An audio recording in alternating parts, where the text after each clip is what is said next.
Assalamualaikum warahmatullahi wabarakatuh. Bismillahirrahmanirrahim. Alhamdulillahirabbil alamin. Hamdan yuafi ni'amahu wa yukafi majidah.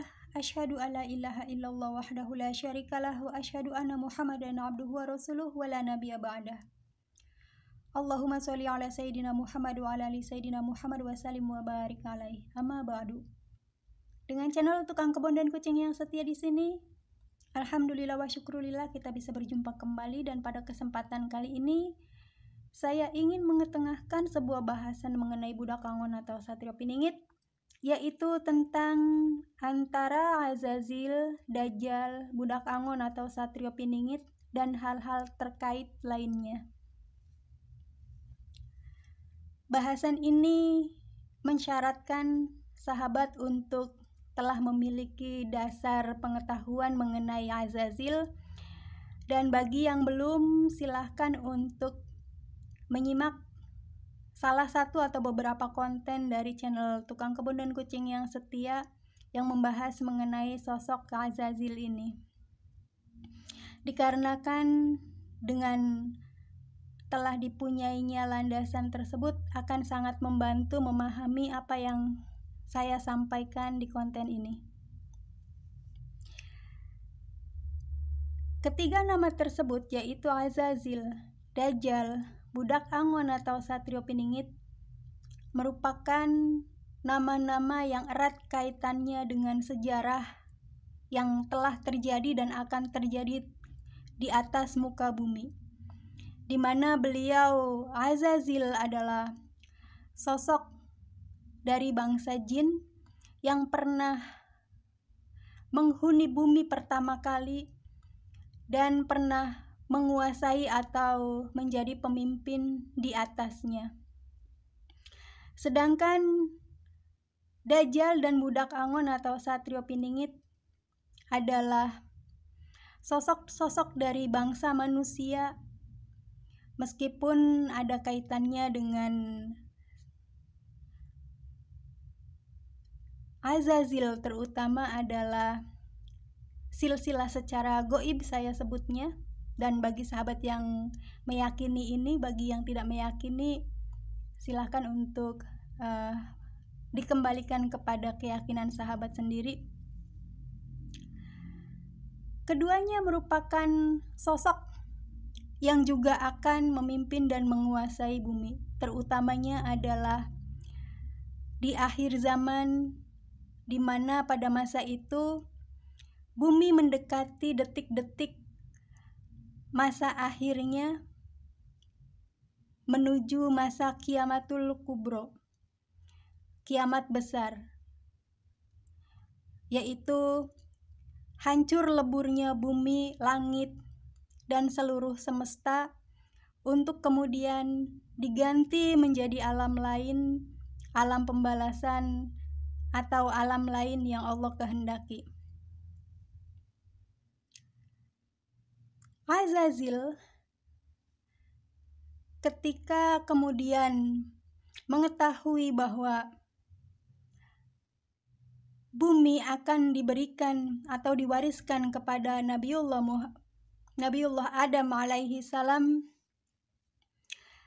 dan ketika Nabiullah Adam alaihi salam ini ditinggikan derajatnya melebihi Azazil itu sendiri, terutama dikarenakan faktor keilmuan yang dimiliki oleh keduanya, di mana ternyata keilmuan Adam alaihi salam jauh lebih tinggi daripada keilmuan Azazil. Sehingga dikarenakan derajat keilmuan yang berbeda tersebut, Allah kemudian memerintahkan kepada Azazil yang pada masa itu menjabat sebagai sosok yang memiliki pengaruh sangat besar dan sebagai pemimpin para malaikat, pemimpin tertinggi para malaikat, merasa enggan diperintah untuk bersujud kepada Adam dan mengakui keunggulan keilmuan Adam alaihi salam. Sejak saat itu timbullah kesombongan dan dendam di dalam diri Azazil terhadap Nabiullah Adam alaihi salam, dan sosok ini, yaitu sosok Azazil tersebut, bersumpah di hadapan Allah bahwa beliau akan menyesatkan putra-putri dan seluruh keturunan Adam alaihi salam dari jalan yang benar, sebagai bentuk dan wujud dari dendam yang akan ditimpakannya kepada Adam dan juga kepada keturunannya. Dan Allah pada masa itu memperkenankan kepada Azazil untuk melakukan apa yang dia inginkan, dengan persyaratan dan dengan ketentuan tertentu, bahwa beliau diberikan tenggang waktu sehingga masa tertentu di dalam usahanya menyesatkan keturunan Adam alaihi salam, dan juga bahwa upayanya tersebut hanya berlaku untuk keturunan Adam, orang-orang tertentu, yaitu mereka-mereka yang berada di luar golongan orang-orang yang mukhlis. Lalu ketika beliau Azazil yang pada masa itu telah berubah gelar, dan beliau Nabiullah Adam alaihi salam, keduanya diturunkan ke muka bumi, lalu sosok Azazil mendapati sebuah kenyataan pada saat Nabiullah Adam alaihi salam telah memiliki keturunan yang sangat banyak dan telah memiliki seorang keturunan yang bernama Sis alaihi salam, atau di dalam khasanah agama Kristen dan Katolik disebut sebagai Set, atau di dalam dunia pewayangan para leluhur kita dikenal sebagai Sang Hyang Esis atau Sang Hyang Isis.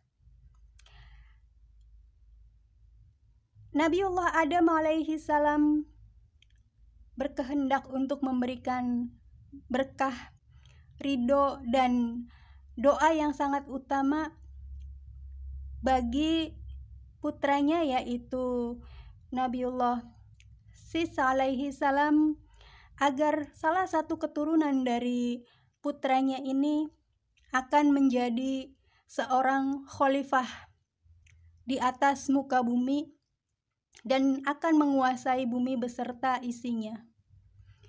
Mengetahui hal tersebut, maka Azazil jiwanya berontak, dikarenakan bagaimanapun beliau pernah menjadi penguasa di atas muka bumi ini dan masih menginginkan untuk berkuasa. Lalu terjadilah kisah bahwa beliau menyuruh putrinya, yaitu Dewi Jelajah, untuk melakukan suatu manuver sehingga bisa menghasilkan keturunan, yaitu keturunan antara sang Dewi dengan beliau Nabiullah Sis alaihi salam.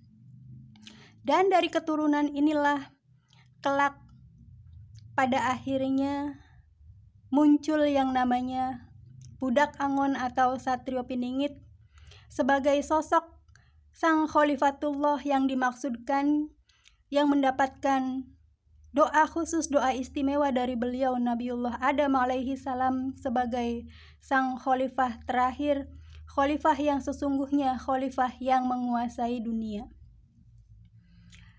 Hubungannya Dajjal dengan Budak Angon atau Satrio Piningit adalah bahwasanya keduanya masih memiliki kaitan silsilah dengan beliau Azazil. Akan tetapi silsilah tersebut mewarisi sebuah genetis, sebuah sifat